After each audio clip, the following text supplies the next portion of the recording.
Okay, I think we better proceed to Professor Richardson and Dr. Kort, and then we'll go from there. Professor Richardson mentioned to me before, he picked up on the very nice comment that Becky Pearson made in her presentation earlier. Oh, Was my own original idea. Great minds go in the same direction. That's The idea that Joe Biden has been mobbed out of his job. I was saying again, we have just seen in the United States, the mobbing of a president. The mobbing of a president. And my pitch really runs something like this, because I want to point out that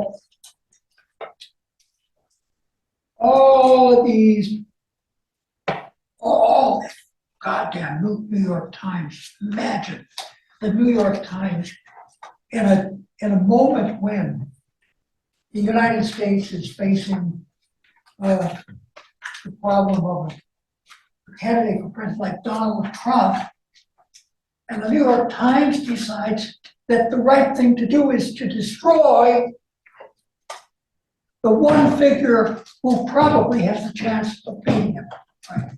All these smartasses, And of course, what happens is we saw essentially, well, the mobbing went on maybe from undercurrents 3 or 4 months.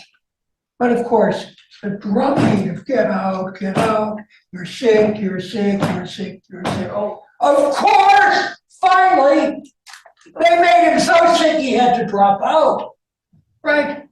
Finally, he's out on the campaign trail and he's smitten with COVID and he's coming back home.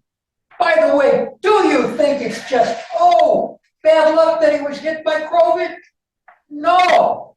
What happens when you put people under these kinds of pressures of mocking is they become physically weaker and weaker and weaker and weaker, and then they die on you, right?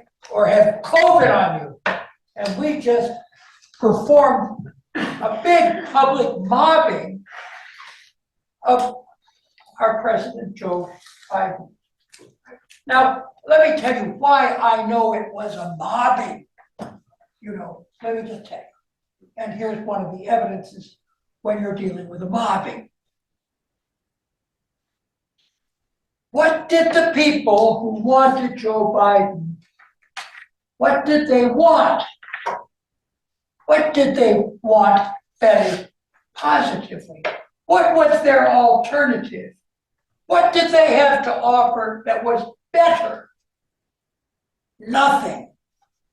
Therefore, their sole motivation was to destroy, destroy, destroy, destroy, destroy. That's what made the mobbing. It's terrible, terrible. But of course, that shows the complexity of the matter, because of course, maybe Joe is too old. Maybe he was. But I think that's what he was saying is, too old. Well, I've been doing the job for 4 years. Why would you think I can't go on and do it for another 4? Right? Like, what evidence do you have? And then we have all these big money donors who say, well, we gave all our big money, so we should drop out. Now, that's what we want running America. Stupid asses who've got a lot of money, right? I mean, those are the people that drive him out. But I do want to tell you something. It didn't occur to me that it was a mobbing until I came to this conference and began to hear some of the thing. And I thought, my God, there was a mobbing. There was a mobbing. I didn't even realize it was a mobbing, but it was a mobbing. And that's the problem. We don't even see when it starts. So I felt pretty foolish. And who was that lady who suggested this before me? Who was it? Becky Pearson. Is she here? No, she gave a virtual well, presentation this morning. Thank you very much, Becky, for probably putting the idea in my mind. I just want to say one more thing here, if I may. Of course, don't ever invite me to participate in a conference if you have a chance. But I do want to tell you about Joel Inbody's mother here. She just slipped over something, and I want to make clear what it is that this boy did, which is so remarkable. You heard about her saying that her son was given a graduate scholarship to go to the University of Massachusetts. And then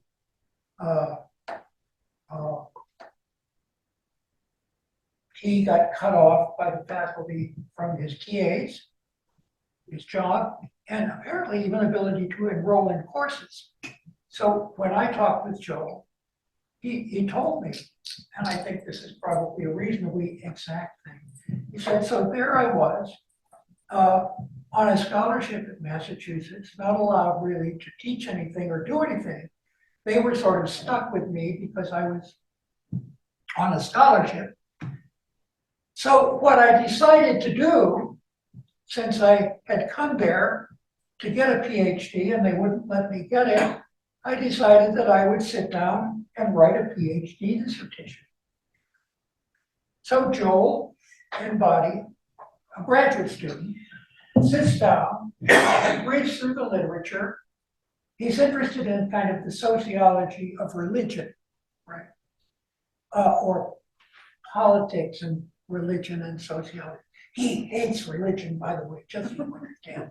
He hates religion.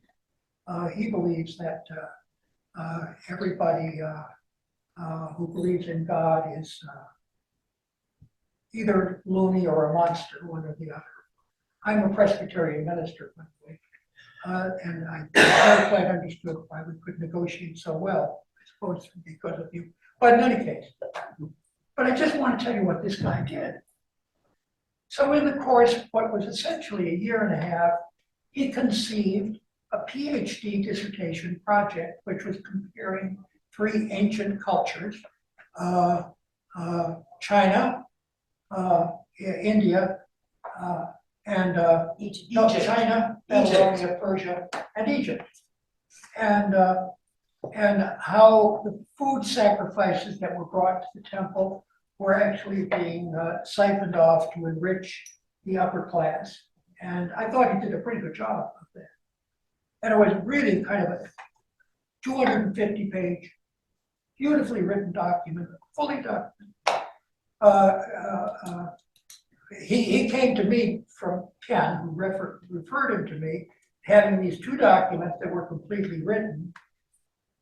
And I thought that this dissertation that he'd written, I gave it to a couple of scholars in the field, sociologists, to read.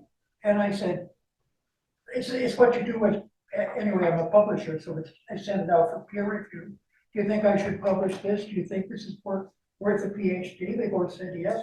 So Mellen University gave it a PhD. So he got a PhD from Mellen University. I urged him not to publish if he wanted a career academic career.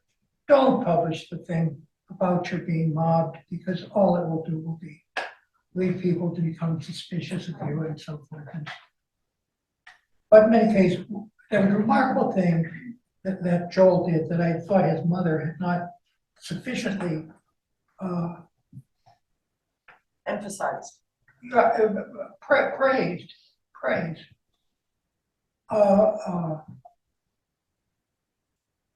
I just want to, Ken has told me, my time gets to talk about my book. So I just want to tell you that back in 2010, 2011, I'm running this, you understand, the Edwin Mellen Press. What is the Edwin Press?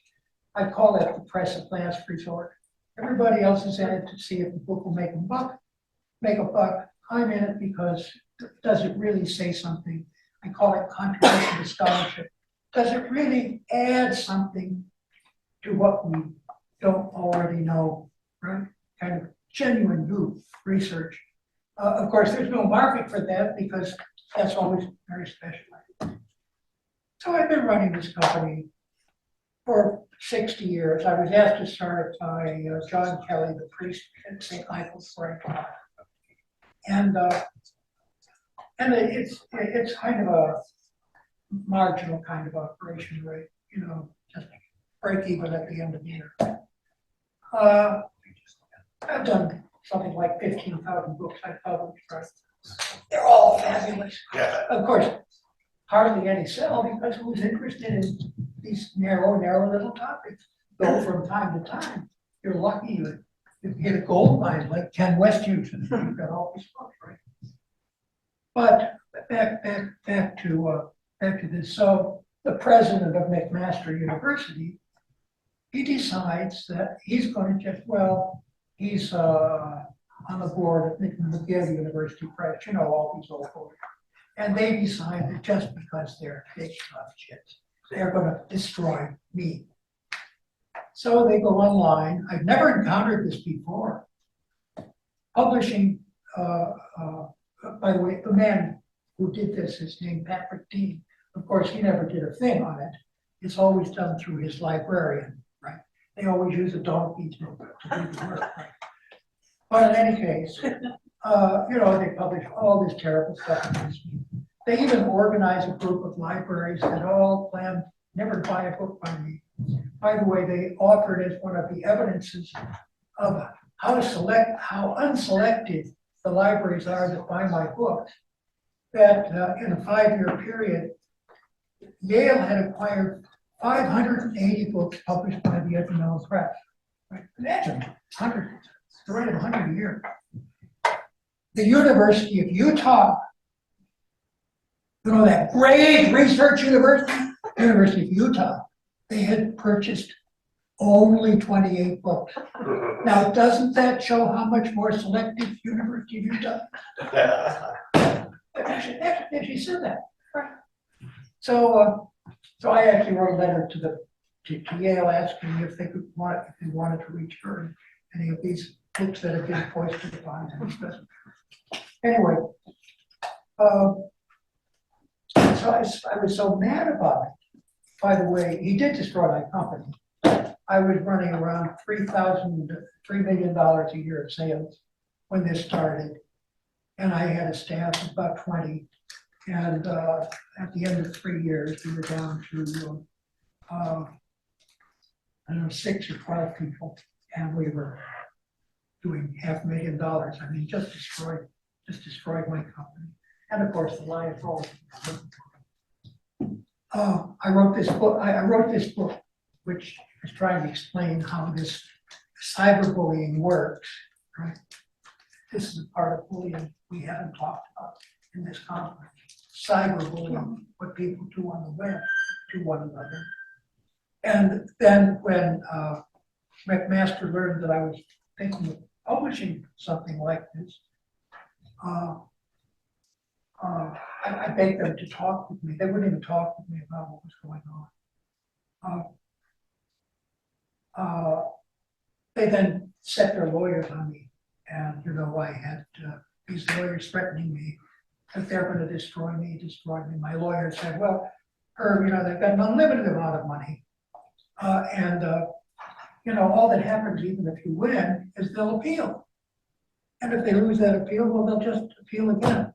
And you'll run out of money. And so why do you worry about it? Just at that point, by the way, this was 2006, say 12. How old was I then? I guess I was about 80 years old. You understand, once you get to be about 80 years old, everybody wants you to die. And you're supposed to die and go away. As Hitler says, you know, so anyway, but no, I thank God for this conference. I gave this book, by the way, to Ken Westhues to read, and he said, oh, Herb, I would never publish that. Anyway,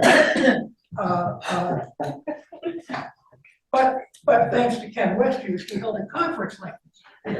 So then I got a chance to publish the book. But what I learned then, because when this attack on me took place, this cyber police attack, what happened was, I'm trying to deal with this company that's falling apart. What can I do? I've never seen anything like this before. I'm not web savvy. I don't know about trolling, phishing, and all these other things that happen to you, which happen regularly on the web. And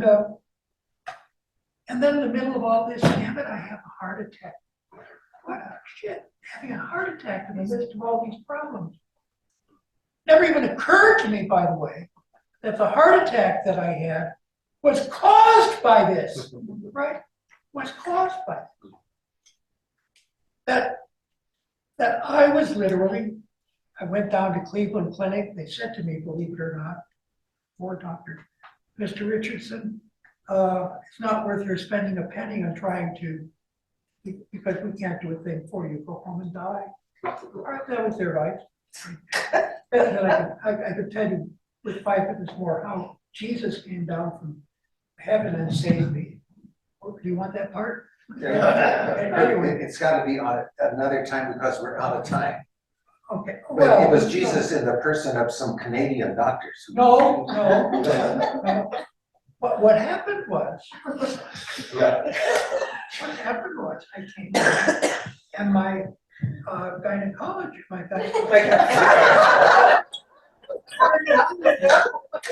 recommended me to Hamilton General Hospital for experimental surgery.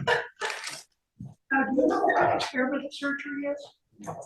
What it is that if you get authorization from a high up medical board, then you can, if you're a physician, you get statistics, then they can do an experimental effort to save you.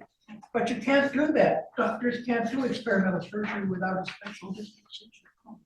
So the hospital had 2 that they could use that year, and I went in and had an interview, and they said, well, if you want it, that's why you're stuck. Okay. Thank you. Thank you for doing that.